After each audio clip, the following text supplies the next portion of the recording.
If you're over 30 and still DJing in bars and clubs for $200-$300 a night, listen up. The real money is in weddings and private events, as you already know. But before you make that move, there's 5 mistakes that can kill your chances, costing you clients, your reputation, and a lot of money. In this video, I'm going to show you exactly how to avoid these mistakes so that way you can make the transition smoothly and start charging what you're worth from the beginning. Let's get right into it. The first mistake that you want to avoid is avoid undervaluing your services. What I mean by that is, by default, coming from the club and bar industry, transition to the wedding side, you're going to want to charge what you charge for bars and clubs and do that for the wedding side. I recommend against that because that is a quick way to undercut yourself or lowball your own self.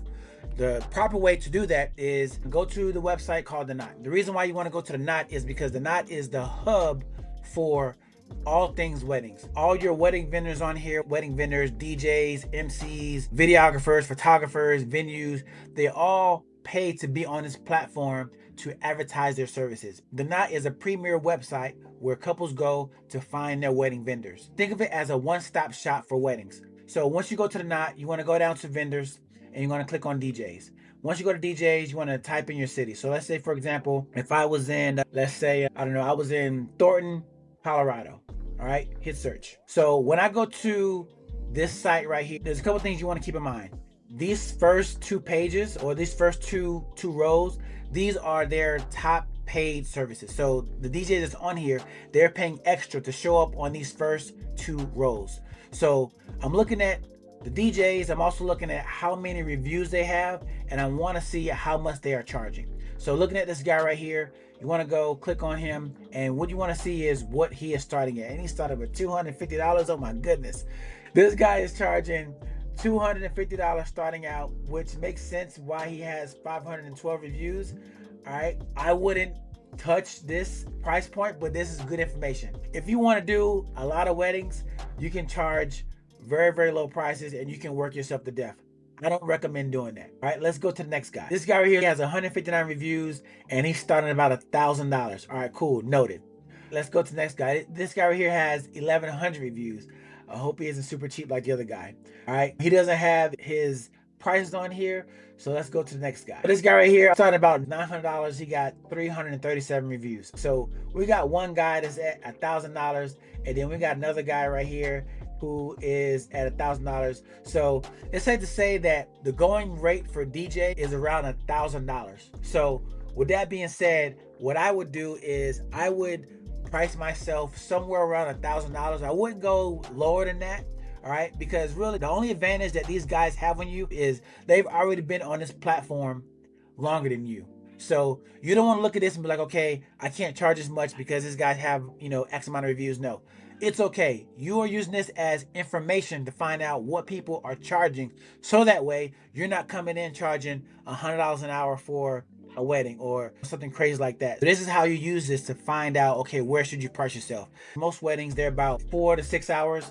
So you're charging $100 an hour. That's $400 to $600 a wedding, which you do not want. I went to the Knot and I looked at DJs in my market and I started pricing myself based off of the lowest guy, a little bit higher than there. And then from there, once I got a couple weddings up under my belt, then I slowly started to graduate my pricing up to pretty much outprice my competition. So that's how I did that. This is what you want to use to properly price yourself, moving from clubs and bars going into the wedding scene. So next thing what we're going to do is we're going to talk about something that's very crucial in the business, and that's contracts and paperwork. The second mistake that you want to avoid is neglecting contracts and paperwork. What I mean by that is a contract not only protects you, but it also shows that you are a professional. The contract that I've been using it ever since I started my business, and I have booked over $250,000 in gigs. And if you want to use my contract, only thing you have to do is go to my website, phoxentertainmentgroup.com, which is right here, and then you can go down and get my contract ebook. I actually made a ebook on this, so pretty much you have my contract. So this is that contract that I use. You can actually use it as well. So contracts is very important because the contract, like I said before, it protects you, and also too shows that you are very professional. You don't want to go in this without a contract. You don't want to be doing just a handshake agreement or something like that. No. In my contract ebook, you're going to get my contract, and you're also going to get my proposal, so that way you can collect payments very fast and very efficient, make your whole process very professional. And another thing that I use HoneyBook. HoneyBook is a CRM, and what a CRM is, it organizes your entire business. HoneyBook is what runs my business. So I highly recommend you get HoneyBook, but if not, you can just go down and pick up the contract to make sure that you are covered and to show that you are professional. Another thing that you want to make sure that you do not neglect is insurance. You're probably wondering, should I get an LLC or not? Depending on your area, some LLCs are required. In my area, an LLC is not required. But most importantly, you want to make sure that you have insurance. Normally, the reason why you get insurance is because if something were to happen at a venue or at a gig and it's your fault or they want to blame it on you, this is where that insurance policy actually kick in. My insurance, what I use is Canopy Insurance. What I have is I have a $1.5 million policy, and I pay about $20 a month. I paid it for the year, so that way I'm good to go. Here in my area, there are some resorts, there are some venues that require you to have your own insurance. It'd be a good idea to make sure that you have insurance, so that way if you are asked if you have insurance, you got it already, and also too, you don't need to backtrack and get insurance. Canopy Insurance is something that I highly recommend, so that way you can make sure that you are professional, and if something happens, you know that you are covered. And now the next thing that we're going to discuss is we're going to talk about the importance of building a brand and online presence. This right here is another crucial piece that you do not want to avoid. Mistake number 3, not having a brand and online presence. So what you should be doing is you should be first having a social media page. This right here is my social media page, and this is how I am building my brand and having an online presence. So on my social media page, I am making a point to make sure that I put pictures of my equipment. Why? Because couples want to see what type of equipment that I have, what is the situation going to look like whenever they hire me. Anytime that I'm at a venue, I'm making a point to take pictures while I'm at the venue to show that I have been to this venue before and how my setup will look like in this venue. The reason why is because whenever clients come to my page, I'm showing them that I've been to this venue, which will give them more chances of them to book me, because it shows that I've already been to this venue and I am familiar with this venue and DJing there. So now whenever they reach out, that's one less question they have to ask me about being the venue, because they already know I've been there because they've seen my videos. Another thing that I'm doing is making sure that I am taking pictures with the couple to show that, hey, I'm personable and how it is to work with me. All right. You don't have to stay behind the camera, but you do want to grab pictures of you with the couple or people having a good time, because people want to see themselves in these photos. So you want to make sure that you build an online presence by making sure that you are capturing this type of content, either your setups, the venue, a combination of both, and also too, of people having a good time. Another thing that you want to do on your social media is make sure you have a link to your website. So what happens is people are going to find you through social media, and then social media is where you want to send them directly to your website from your social media. So pretty much everything is going to funnel to your website. So on your website, you want to make sure that you have pictures of people having a good time, and also most importantly, you want to have a contact page so that way people can reach out directly and book you this way. Now, I know that starting out you may not have professional pictures like this, which is fine, and it's definitely okay to take pictures with your phone, which is what I did. But as you start to get more and more gigs up under your belt, you want to make sure that you hit up your photographers that you work with and get these official photos, so that way you can put them on your website to make it more presentable. So pretty much what you want to do is think of it like this: the social media is how they find out about you, and then from your social media they will then funnel to the website. This is where the conversion happens. So this is some tips that you should do, and you definitely not want to avoid building an online presence, and also too having the social media that will complement the website. So now what we're going to do right now is we're going to move into the communication part, because communication with your clients, especially in this private wedding and private event sector, is very key. So I'm going to show you how you should navigate that. Mistake number 4 is overlooking client communications. Now, client communication is very important. The reason why is because now, since we're moving from clubs and bars into the private side, weddings, private events, it's a different monster. The reason why it's a different monster because this whole thing is based off of personal experience. Every gig is not the same. Every event is not the same. So you have to make sure that you are communicating with your couple, with your coordinator, the person who has hired you. You have to make sure that you are communicating with the person who hired you what their expectations are and what they want. What they want the don't wants, and making sure that everything is understood and making sure that you can deliver everything you do.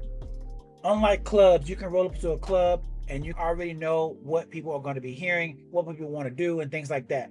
But when you go to private events and weddings, it's a complete different thing because you have different crowds there, you have different wants, you have different needs, different nuances, and everything needs to be accounted for because this right here is a personal experience. They are hiring you, the individual, to execute whatever dream, whatever vision they have for their wedding or event. And this is where communication comes in key. So one thing that I use for my communication is Honeybook. I can't stress Honeybook enough. Honeybook is a CRM. It can track your emails, it can track invoices, contracts, everything is tracked through Honeybook. The reason why the communication is key and also why Honeybook is crucial in this is because as you get clients in, they're going to be in different stages of the pipeline. And what I mean by that is you're going to have one client that has reached out. You may have another client that they've reached out, but now you've already had a meeting with them. You may have a third client that you reached out, you had a meeting with them, they have now signed the contract. These are 3 different stages in the pipeline. And what I mean by pipeline is bringing someone in from inquiry all the way through you completing their gig. This is the whole pipeline. People are in different stages of the pipeline. Honeybook will help you track these different stages. What that means is someone who just reached out may need more love than someone who you already met with, had a meeting with, and now has a contract and waiting to sign the contract. But Honeybook will let you know, or you can track all this through Honeybook. Most of the time, the booking process is not linear. You will have some people that will inquire one day, but you may not book them until like maybe a week later.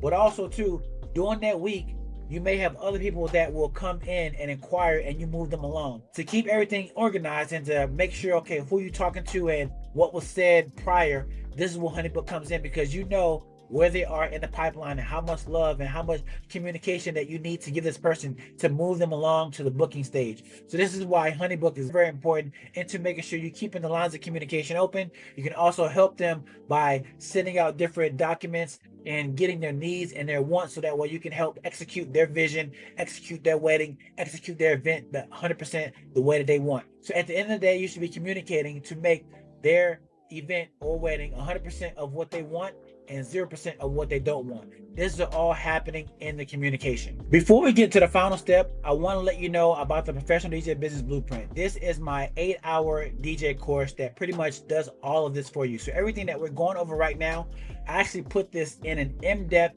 step-by-step course. You can find it in the link below. It's 8 hours of me talking to you just like this, letting you know how to book a client, how to sell your services, how to collect payments, contracts, planning, and actually executing for the event. I'm also giving you playlists and set lists so that way you can see how I do things behind the scenes. Also included in here is Zoom meetings so that way you can see me do everything that I'm showing you in real world. So everything is going to be in the link down in the description. All right, so mistake number 5, and this is failing to market yourself as a business. And what I mean by that is you have to understand from this point on, this is not a hobby. All right, you want to make sure that everything is presented like a business. And what I mean by that, I'm talking expenses, I'm talking mileage, I'm talking your equipment, your cell phone that you use, the time, everything, even down to your email address. Everything should be business minded because remember, like I said before, this isn't a hobby. You want to treat this like a business. And one thing that I use to help you make that switch is download an app called QuickBooks.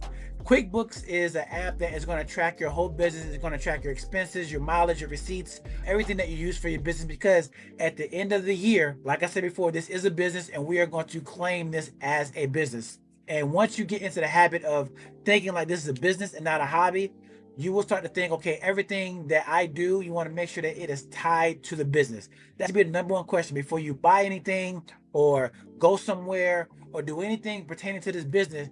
You want to ask yourself, how can I tie this back into the business? Books is a good tool to help you track that And this is what I personally use. And this is what helped me make that switch in my mind, because now every way that I move, I make sure that it is a business expense. It is tracked by my business. So you are the business, and this is how you should treat it that way. And QuickBooks is a good way to help you make that switch and to start running yourself as a business. All in all, you want to make sure that you are maintaining a professional image and mindset in all aspects of this business, because if you don't do it, your clients will not take you seriously and you will flop.